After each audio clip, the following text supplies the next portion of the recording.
জাদুর পাঁচ জলপরি বোনের জাদু। অনেক দিন আগের কথা। জলপরি রাজ্যে পাঁচ জলপরি বোন বাস করত। ওদের নাম ছিল আলিয়া, ক্যাটরিনা, কারিনা, কারিশমা ও দীপিকা। ওরা অনেক সুন্দরী জলপরি ছিল, কিন্তু ওদের সৌন্দর্যের চেয়ে ওদের দায়িত্ব ওদের কাছে বড় ছিল। কেননা পুরো জলপরি রাজ্যের সকল কাজ জলপরি রানী ওদেরকে দিয়েই করাতো। ওদেরকে বিশেষভাবে প্রশিক্ষণ দেওয়া হয়েছিল। শুধু জলপরি রাজ্যই নয়, পৃথিবীতেও যদি কোনো অনাকাঙ্ক্ষিত ঘটনা ঘটতো, ওরা গিয়ে তাদেরকে প্রতিহত করত। এইভাবেই দিন কাটছিল। সব জলপরীরা যখন বর্ষাকালের আনন্দ করছিল, তখন ওদের ঘাড়ে একটা বিশেষ দায়িত্ব এসে পড়ে। রানীপরী ওদের পাঁচ জলপরীকে ডেকে পাঠায়। ক্যারিনা, ক্যাটরিনা, তোমাদের সবাইকে আমি ডেকেছি। তোমাদের একটা বিশেষ কাজ দেব, সেই জন্য তোমরা কি আমার কাজ করার জন্য প্রস্তুত, নাকি তোমরা অন্যান্য জলপরীদের মতো আনন্দ করতে চাও? কি বলছেন আপনি রানীপরী? আনন্দ আমাদের কাছে কিছুই নয়, সবই আমাদের কাছে তুচ্ছ, আমাদের দায়িত্বের কাছে। আমরা তো আপনার আদেশ মেনে আপনি যা বলবেন তাই করতে চাই। বাহ, শুনে ভালো লাগলো। তোমরা সবসময় এভাবে দায়িত্বশীল থাকবে। পৃথিবীতে একটা বিশেষ গুহাতে 4টা ডাইনি লুকিয়ে আছে। তারা পুরো পৃথিবীর ওপর কব্জা করার জন্য বিশেষ জাদুর তপস্যা করছে। শুধু তাই নয়, তাদের কাছে যদি আমরা ধরা পড়ি, আমাদের জলপরি রাজ্য বিপদে পড়ে যাবে। তাই আমি তোমাদের 5 জনকে পৃথিবীতে পাঠাবো। তোমরা বিশেষ মন্ত্র পড়ে মানুষের রূপ ধারণ করে ওই গুহাতে যাবে আর ওই ডাইনিদেরকে বন্দি করবে। তাহলেই এই পৃথিবীর সবাই বেঁচে যাবে। কি তোমরা পারবে তো? কেন পারবো না রানীপরী? আপনি আমাদের আজ পর্যন্ত কোনো কাজ দিয়েছেন আর আমরা করিনি, তা কখনো হয়েছে? আমরা প্রস্তুত। বন্ধুরা, তোমরা যারা যারা গল্পটি দেখছো, তোমাদের নাম কমেন্টে লিখে জানাও। আমরা নেক্সট গল্পে তোমাদের নাম ব্যবহার করব। জলপরি আলিয়া, কারিনা, ক্যাটরিনা, কারিশমা, দীপিকা সবাই মিলে পৃথিবীতে চলে এসে উপরে উঠে এলো। তখন তারা যখন জলপরি রূপে পৃথিবীতে আসলো, তাদেরকে মিনা নামের একটা বাচ্চা মেয়ে দেখে ফেললো। আরে, ওটা কি? ওটা তো একটা জলপরি। আরে না না, ওটা তো একটা না, 5টা জলপরি। 5টা জলপরি? এ আমি কি দেখছি? এক্ষুনি সবাইকে জানাতে হবে। চলো চলো, সবাইকে জানাই। এই, তোমরা কে কোথায় আছো? আমাদের নদীতে জলপরি দেখা গেছে। একটা দুটো না, 5টা জলপরি। আসো আসো, সবাই দেখবে দেখবে। এই যে বিপদ! এই বাচ্চা মেয়েটা তো আমাদের দেখে নিয়েছে। এখন কি হবে? আর এক মুহূর্ত জলপরি রূপে থাকা যাবে না, মানুষের রূপে থাকতে হবে। ওরা 5 জনই সঙ্গে সঙ্গে মানুষের রূপ ধারণ করলো আর ভিড়ের মধ্যে মিশে গেল। এদিকে গ্রামবাসী সবাই মিলে হন্য হয়ে জলপরীদের খুঁজে বেড়াচ্ছিল। কোথায় কোথায় দেখেছো তুমি জলপরি? নদী তো একদম ফাঁকা, আশেপাশে তো কিছুই দেখতে পাচ্ছি না। আরে সত্যি বলছি আমি, এখানে 5টা জলপরি ছিল। ওদের 5টা কেমন মাছের মতো লেজ ছিল। ওরা অনেক সুন্দরী ছিল। আরে, তুই মনে হয় কোনো গল্পের বই পড়েছিস আর স্বপ্ন দেখেছিস। জলপরি আবার হয় নাকি? যা তো ঘরে যা, এমনিতে আমাদের সবাইকে ডেকে এনে সময় নষ্ট করলি। এদিকে জলপরীরা ভিড়ের মধ্যে মিশে যাওয়ায় কেউ টেরই পেল না যে ওরা ইতিমধ্যে ওদের মধ্যে মিশে গেছে। তখন 5 জলপরি বোন বলল, আরে বাহ, এবার চোর বাঁচা বেঁচে গেছি। কিন্তু আমরা তো এই গ্রামবাসীদের জন্য কিছু করতেই পারি। বর্ষাকাল, কিন্তু গ্রামে কোনো পানি নেই, বৃষ্টি নেই। চলো আমরা আমাদের সবার শক্তি ব্যবহার করে বৃষ্টি এনে ফেলি। তারপর 5 জলপরি তাদের হাত ধরলো আর একে অন্যের হাত ধরে বৃষ্টি আনার মন্ত্র পড়তে লাগলো। কিছুক্ষণের মধ্যে গ্রামে বর্ষা শুরু হলো। বৃষ্টিতে চারিদিক একদম মুখরিত হয়ে উঠলো। বাচ্চা, বুড়ো, শিশু সবাই বৃষ্টির পানিতে আনন্দে নাচতে লাগলো আর ভিজতে লাগলো।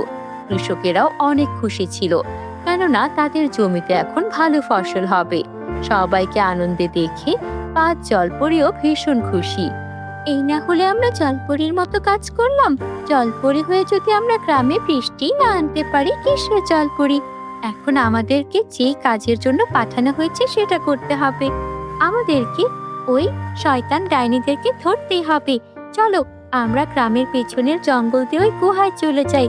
রানীপুরী তো আমাদের আগেই জায়গাটা দেখিয়ে দিয়েছিলেন। তারপর 5 জলপরি মিলে সেই গুহার কাছে পৌঁছে গেল আর দেখলো একটা বিশাল বড় গামলায় সেই ডাইনিরা তাদের মন্ত্রপুত পানিকে আরো শক্তিশালী করছে, যেন সেই পানি দিয়ে সবাইকে বশ করতে পারে। হা হা হা হা, আর কিছুক্ষণ, যখন চাঁদ চারিদিকে আলো ছড়াবে, আমরা আমাদের বিষাক্ত পানি সবার মাঝে পৌঁছে দেব আর সবাই আমাদের দাস হয়ে যাবে। আমরা আমাদের এই তপস্যায় সফল হলে সবাই আমাদের চাকর হয়ে থাকবে। জলপরি রাজ্য, পরিরাজ্য, নাগরাজ্য, মানুষ সবাই আমাদের দাসত্ব করবে। হা হা হা হা হা। আর আমরা 4 ডাইনি হব রানী। পৃথিবীর সব সম্পত্তি আমাদের হবে। ডাইনি, আমরা থাকতে তোরা কখনোই এই আশা পূরণ করতে পারবি না। আমরা এসেছি তোদের বন্দি করতে। এবার দেখ তোদের সঙ্গে কি হয়। আরে, এ তো দেখছি মেঘ না চাইতেই বৃষ্টি। তোরা এখানে, এ তো আমাদের আরো বড় আনন্দের দিন। তোদেরকে মাংসের কিমা বানিয়ে আজকে খাবো। অনেক দিন ধরে জলপরি খাই না, এদেরকে বন্দি কর। 5 জলপরি মন্ত্র পড়ে ওদেরকে বন্দি করতে যাবে, তার আগেই ডাইনি তাদের জাদুর জাল ছড়িয়ে দিল 5 জলপরির ওপর। এই কি হলো? আমরা তো আমাদের মন্ত্র পড়তেই পারলাম না, আমাদের ওপর তো জাল ছড়িয়ে দিল। এখন কি হবে? আমরা তো ডাইনিদের হাতে ধরা পড়ে গেলাম। ডাইনি, ভালো করছিস না? জলপরি, আমরা হচ্ছে জলপরি, আমাদের কিভাবে আটকে রাখা যায় না। আমাদেরকে ছেড়ে দে বলছি, ছেড়ে দে, নয়তো রানীপুরী এসে তোকে শাস্তি দেবে। তোদের রানীপুরী যদি শাস্তি দিতেই পারতো তাহলে তোদের পাঠাতো না। মূর্খরা, এখন তোরা আমাদের পেটে যাবি। দেখো, আমাদের এখন বুদ্ধি দিয়ে কাজ করতে হবে। এই ডাইনি আমাদের যেভাবে জালে আটকেছে, আমরা এখান থেকে বের হতে পারবো না। আমরা তো জলপরি, আমরা যেই পাত্রে আকার ধারণ করতে পারি সেখানেই আকার ধারণ করি। তাহলে আমরা যদি 5 জন একটা শরীরে প্রবেশ করি, এই ডাইনিদের এই জাল ছেড়ে যাবে। চলো, আমরা আমাদেরকে একসঙ্গে জড়িয়ে ধরি। তারপর 5 জলপরি একে অন্যকে জড়িয়ে ধরলো আর তারপর একটা বিশাল বড় জলপরীর আকার ধারণ করলো। তারা বড় হতে হতে এত বড় হয়ে গেল যে সেই ডাইনিদের মন্ত্রপুত জাল ছিঁড়ে গেল আর ডাইনিরা অবাক হয়ে গেল। এটা কি হচ্ছে? তোরা এত বড় হয়ে গেলে কি করে? না না না, এখন কি হবে? তারপর জলপরি বড় আকার ধারণ করে সেই ডাইনি 4 জনকে মন্ত্র পড়ে বন্দি করে ফেললো আর তাদের শরীরে আগুন ধরিয়ে দিল। তাদের শরীরে আগুন ধরে তারা পুড়ে ছাই হয়ে গেল। আর তারপর ডাইনিদের মন্ত্রপুত সেই পানিটাকে ওরা নষ্ট করে দিল। ওদের কাজ শেষ হয়ে গিয়েছিল, তাই ওরা খুশি মনে জলপরি রাজ্যে ফিরে এলো। এভাবেই 5 জলপরি মিলে পৃথিবীকে এত বড় ক্ষতি হওয়ার হাত থেকে রক্ষা করলো। বন্ধুরা, গল্পটি ভালো লাগলে আমাদের চ্যানেলটিকে সাবস্ক্রাইব করতে ভুলো না যেন। Bye bye. জাদুর 3 সোনার লেহেঙ্গা। অনেক দিন আগের কথা। এক গ্রামে ছিল 2 বোন, মারিয়া আর মাইশা। তাদের ছোট্ট একটা কুঁড়ে ঘর ছিল। সেখানে তারা তাদের বুড়ো দাদির সঙ্গে থাকত। মা বাবা না থাকায় দাদি ছিল মা বাবার মতো। কিন্তু দাদি অনেক দিন ধরে অসুস্থ, খেতে পারেন না ঠিক মতো, চোখেও ঝাপসা দেখেন। 2 বোন মিলে কষ্টে সৃষ্টেই দিন কাটাতো। 2 বোনের মধ্যে বড় ছিল মারিয়া। ও ছিল শান্ত স্বভাবের আর দায়িত্ববান। আর মাইশা ছিল একটু দুষ্টু, কিন্তু ওর মনটা ছিল সোনার মতো খাঁটি। ওরা একদিন 2 বোন জঙ্গলে গেল কাঠ কুড়াতে। হঠাৎ করে জঙ্গলের আকাশ আলোকিত হয়ে উঠল। এ কি, জঙ্গলের আকাশ এমন আলোকিত হয়ে উঠল কেন? এই বোন, দেখ না, আমার কিন্তু খুব ভয় করছে। ভয় পাস না মারিয়া, হঠাৎ করে এত আলো রাতের বেলায় তো কখনো দেখিনি। আমরা কত আলোতে কাঠ কেটেছি, কিন্তু রাতের বেলায় আলো, এটা তো অদ্ভুত। আজকে আমাদের ফিরতে তো রাত হয়ে গেছে। কোনো অঘটন না ঘটলে হয়। চিন্তা করিস না, ঈশ্বরকে ডাক, আমাদের ঠিক একটা ব্যবস্থা হয়ে যাবে। 2 বোন ভয়ে থরথর করে কাঁপছিল। বন্ধুরা, তোমরা যারা যারা গল্পটি দেখছো, তোমাদের নাম কমেন্টে লিখে জানাও। আমরা তাহলে নেক্সট গল্প তোমাদের নাম দিয়ে বানাবো। আর চ্যানেলে নতুন হলে চ্যানেলটিকে সাবস্ক্রাইব করে ফেলো। কিন্তু ঘটলো অন্য জিনিস। আকাশ থেকে ডানায় ভর করে নেমে এলো খুব সুন্দরী এক পরী। পরী তখন বলল, তোমরা আমাকে ভয় পেও না, তোমাদের ভয় পাওয়ার কোনো কারণ নেই। আমি আকাশে থাকা সোনার পরী গো। তোমরা দুই বোন কত ভালো মনের। তোমাদের দাদি তোমাদের জন্য অনেক পরিশ্রম করে। একবার কি হয়েছিল জানো? আমি তোমাদের এই জঙ্গলে ঘুরছিলাম, হঠাৎ করে ঝড় বৃষ্টি শুরু হয়। আর ঝড় বৃষ্টির কারণে আমি উঠতেই পারছিলাম না।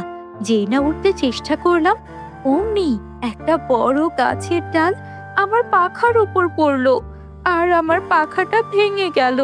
জানো তোমাদের দাদি কত সাহসী। আমি যখন গাছের ডালে চাপা পড়েছিলাম, তখন জঙ্গলের একটা হিংস্র বাঘ আমাকে খেতে আসছিল। আমি তো ভয়ে কাঁপছিলাম। তখন তোমাদের দাদি কি করলো? বিশাল বড় একটা লাঠি তুলে নিল আর বাঘকে তাড়া করলো। অমন হিংস্র বাঘ কিনা তোমাদের দাদির ভয়ে পালালো। আমি তো অবাক। তারপর উনি আমাকে গাছের ডাল থেকে সরিয়ে সুন্দর করে রাখলেন। আমার পাখা যেন সুস্থ হয়ে যায়, তার জন্য বাসা থেকে কি জড়িবুটি এনে পাখার উপর লেপেও দিলেন।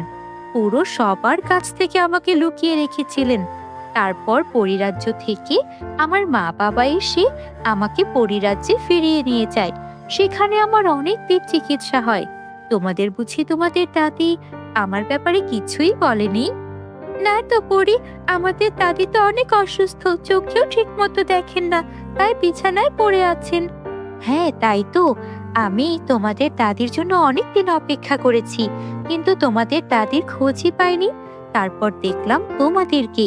তোমরা প্রায়ই এখানে আসো, আর একদিন তোমরা তোমাদের দাদির গল্প করছিলে, তাই তো আমি আজকে তোমাদের সামনে দেখা দিলাম। শোনো, দাদিকে আমার সালাম জানিও আর ভালোবাসা জানিও। আমি তোমাদের জন্য 3টা উপহার এনেছি। আমি বুঝে গেছি তোমাদের দাদির জন্য তোমরাই সব, তাই এই 3টা সোনার লেহেঙ্গা তোমাদের জন্য। আমরা গরিব মানুষ, আমরা লেহেঙ্গা দিয়ে কি করব? আমরা নুন আনতে পান্তা ফোড়ায়, আমাদের ঠিক মতো খেতে পাই না, দাদি অসুস্থ, চিকিৎসা করতে পারি না। পরে আপনি আমাদের এসব দিয়েন না, এসবে আমাদের কোনো কাজ নেই। আরে আমি জানি তোমরা বিলাসিতা পছন্দ করো না, কিন্তু এই 3টা সোনার লেহেঙ্গার বিশেষ 3 গুণ রয়েছে। বিশেষ 3 গুণ কি সেগুলো? প্রথম লেহেঙ্গা পরলে গাছের ফল ফুল নিজে থেকে ঝরে পড়ে খাবার হয়ে যাবে। দ্বিতীয়টি পরলে পানি থেকে মাছ আপনা আপনি উঠে আসবে। আর তৃতীয় লেহেঙ্গা পরলে পাথর থেকে উঠে আসবে মিষ্টি দুধ।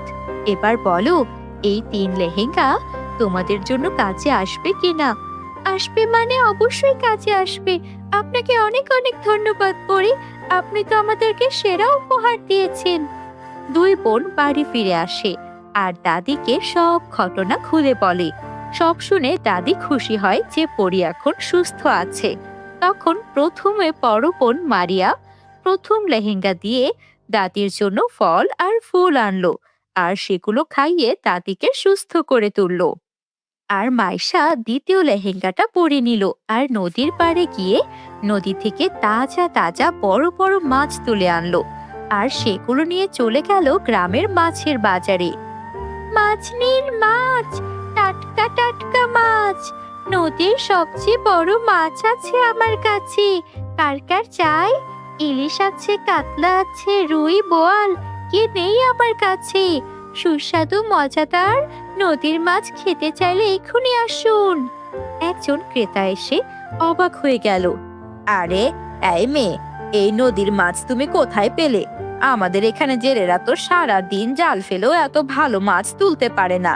এগুলো কি পুকুরের চাষ করা মাছ নাকি? আরে এগুলো পুকুরের চাষ করা মাছ হতে যাবে কেন? মাছের দিকে তাকিয়ে বুঝতে পারছেন না? এগুলো নদীর মাছ। আর শুনুন, কিনে নিয়ে যান। যদি মাছ খেতে স্বাদ না হয় টাকা ফেরত। আমি এখানেই বসবো। ঠিক আছে বলছো যখন, আর মাছগুলো দেখতেও বেশ তরতাজা লাগছে। ঠিক আছে, দাও দাও, আমাদের মাছগুলো দাও। অল্প সময়ের মধ্যেই মাইশা সব মাছ বিক্রি করে ফেলে। এদিকে দাদি অনেক খুশি ছিল। এতদিন পর তার নাতনিদের মুখে হাসি ফুটেছে।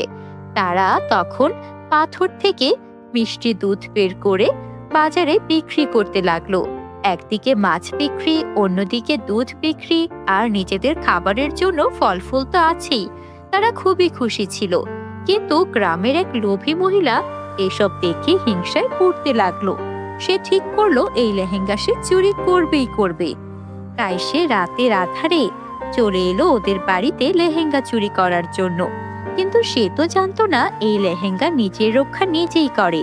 তাই যখন সেই মহিলা ঘরে শীত কেটে ঢুকলো লেহেঙ্গা চুরি করার জন্য, তৃতীয় লেহেঙ্গা থেকে অজস্র পাথর এসে মহিলার উপর পড়তে লাগলো।